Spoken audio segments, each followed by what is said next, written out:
The first official trailer for Spider-Man No Way Home has finally released, and we get a look at what Tom Holland's Peter Parker is going up against, alongside expected reveals of returning characters from other Spider-Man films. The multiverse has opened, and alongside a Spider-Man and Doctor Strange team-up, we got our first look at Alfred Molina's Dr. Octopus, a pumpkin bomb that teases Willem Dafoe's Green Goblin, and much more. I'm going to be breaking down every shot from the new trailer, discussing what we could also see in the movie, alongside presenting my overall thoughts towards it. There will also be a link in the description to the No Way Home trailer if you haven't seen it already. Before I get into it though, if you want to see much more videos on Spider-Man No Way Home leading up to its release date, then don't forget to support this video by giving it a like rating,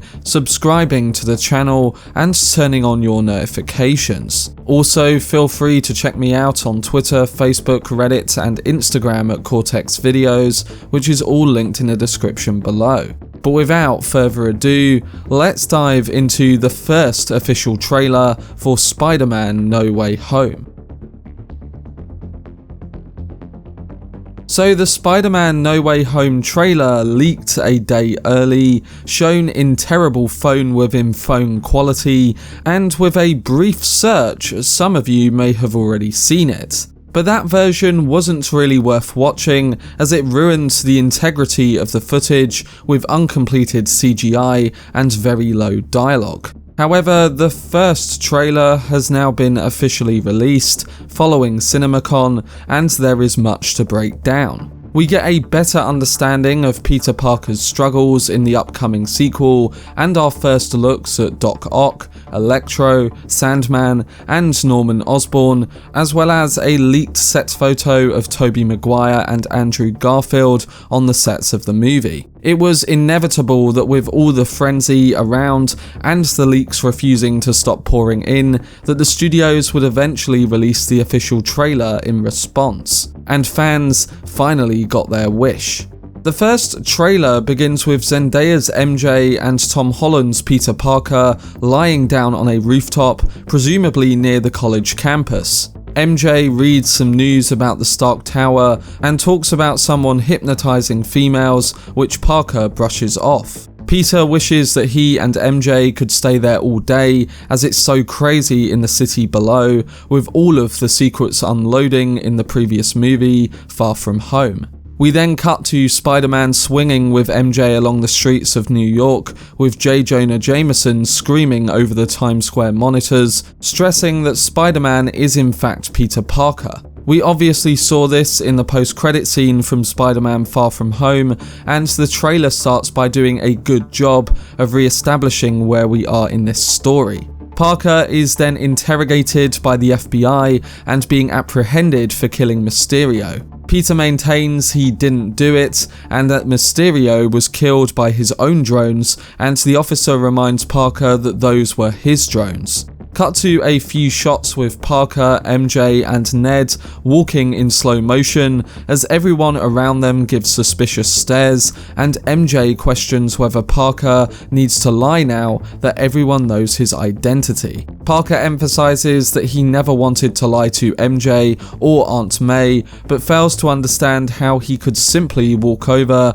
and reveal that he's Spider-Man. Think of it as a twist on the Iron Man 1 ending, where instead we are seeing an interrogation of the hero and their inner problems in the aftermath of that. This stuff is good to see, and it's really the safest thing that Sony and Marvel can do following the events of the previous movie. Parker once again emphasizes that now everyone knows, along with how this isn't just about him, but it's also about a lot of people. He wants to figure out a way to fix all of it.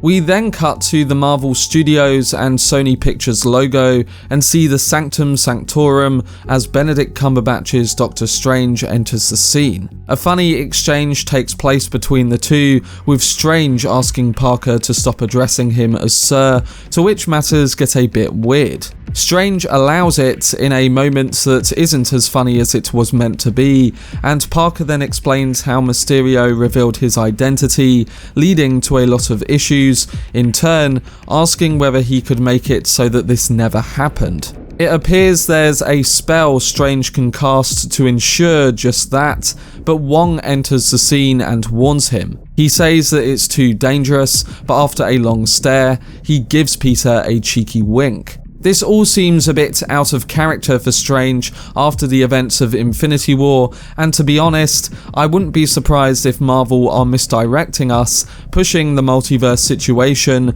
behind the Parker identity issue. It just seems too much of a character change for Doctor Strange to simply do this spell in order to have everyone forget that Peter is Spider-Man. As I said, it would make a lot more sense if the trailer is hiding the aspect of the conversation about the multiverse, in turn making it seem like Parker's identity crisis is at the height of the issues at play. We'll have to see, but I wouldn't be surprised if they did take this route. But they are definitely not hiding the black suit any longer, because in the midst of all of this discussion, we do get to see a quick shot of Parker in the suit, running through what looks to be the school restaurant in a panic. Maybe this is soon after he enters the multiverse and is using it to be disguised as someone else within that. He does take his mask off though, so maybe it's not for too long. But we do then see the beginning of their path into the multiverse, with both Strange and Parker entering the chambers where Strange begins the spell and murmurs that this will lead to everyone forgetting that Parker is Spider-Man. Parker becomes a bit worried and steps in within the range of the spell, questioning whether truly everyone will forget his identity. He then asks worriedly whether it's possible to have some people remember his secret identity, such as MJ and maybe his best friend Ned. Strange retorts that's not how the spell works, and repeatedly asks him to stop jabbering with the spell before ultimately casting it.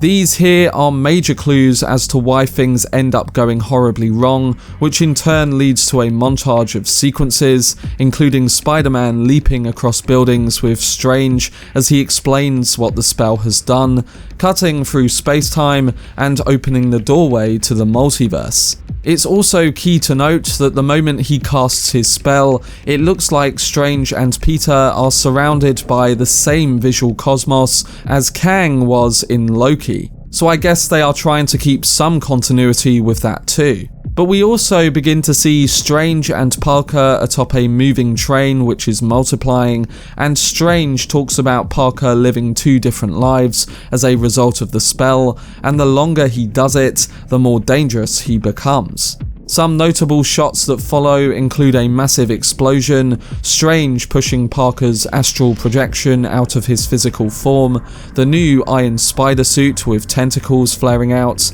and Jon Favreau's Happy Hogan in a car turning around towards the camera. But what follows is possibly our first teaser of the villainous Sinister Six. It's only a very brief shot, but it appears to be a few lightning strikes, which could be fired up by Electro, and this is also engulfed by rising sand. So what we could be seeing here is Electro from The Amazing Spider-Man 2 and Sandman from Raimi's Spider-Man 3 working together. We all knew these characters were coming, but to have them all inside one movie is definitely the Sinister Six setup that fans have been waiting for a very long time.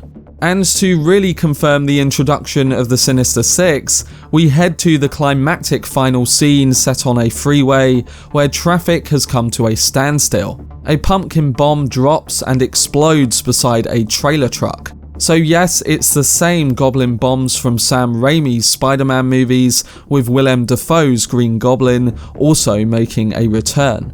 But an ominous voice is then heard as Parker in the suit stares back towards the explosion, with the voiceover saying, "Be careful what you wish for," and a figure emerges from the smoke. A tentacle smashes on the surface of the road, and Alfred Molina's Doc Ock emerges, looking exactly as he was in Spider-Man 2. He grins viciously and remarks, "Hello, Peter," with Tom Holland's Spider-Man crouching, ready to fight. The title card shows up, and that marks the end of the first trailer. But one thing to note is that Alfred Molina's Doc Ock may not be greeting Tom Holland's Spider-Man, and that this could actually be him speaking to Tobey Maguire. New set photos have leaked from a scaffolding set, appearing to show Tobey Maguire and Andrew Garfield in costume for the film, and I wouldn't be surprised if this is a climactic confrontation with maybe all the villains that have returned through the multiverse. You can find these images down below in the description of this video, and I won't be posting them here simply due to copyright. But regardless, I do think that Doc Ock is speaking to Tobey Maguire's Spider-Man, and it will be interesting to see how all of these famous characters return and what their implications are for the story. But that was my trailer breakdown for Spider-Man No Way Home. I thought the trailer does a good job of focusing on the general storyline and the themes at play. It feels like the next step in Peter's journey after the events of Far From Home, and the added touch of nostalgia is of course very exciting to see. My one issue is something that deals with Strange casting a spell that gets messed up, resulting in realities colliding. The question is whether Parker interfering with the spell by uttering words in between leads to the mess up, or was it doomed from the start?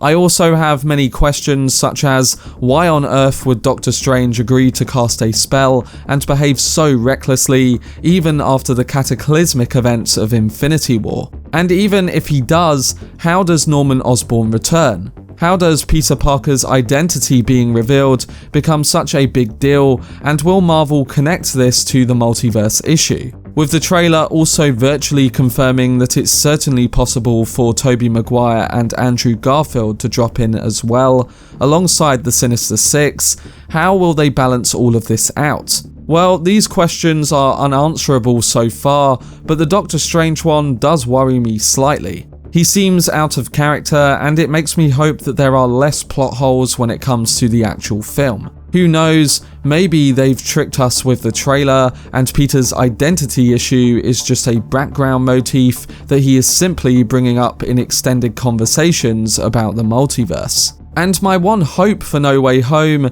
is that they don't overutilize nostalgia and create an empty, constant referencing, soulless fanservice film, and actually understand the sincerity, heart, and connection fans have to those renditions. We'll have to see if it delivers, but the trailer did get me excited for all appearances from fan favourite characters in regards to how they will be used. Let me know down below in the comment section what you thought of the new trailer and what else you would like to see in a next one if they do eventually release it. For more videos surrounding Spider-Man No Way Home leading up to its release this year, then subscribe to the channel and turn on your notifications. Also, if you enjoyed this video, remember to leave a like rating and follow me on social media via the links in the description. But anyway, I hope you guys enjoyed it. I've been Cortex, and as always, make some noise.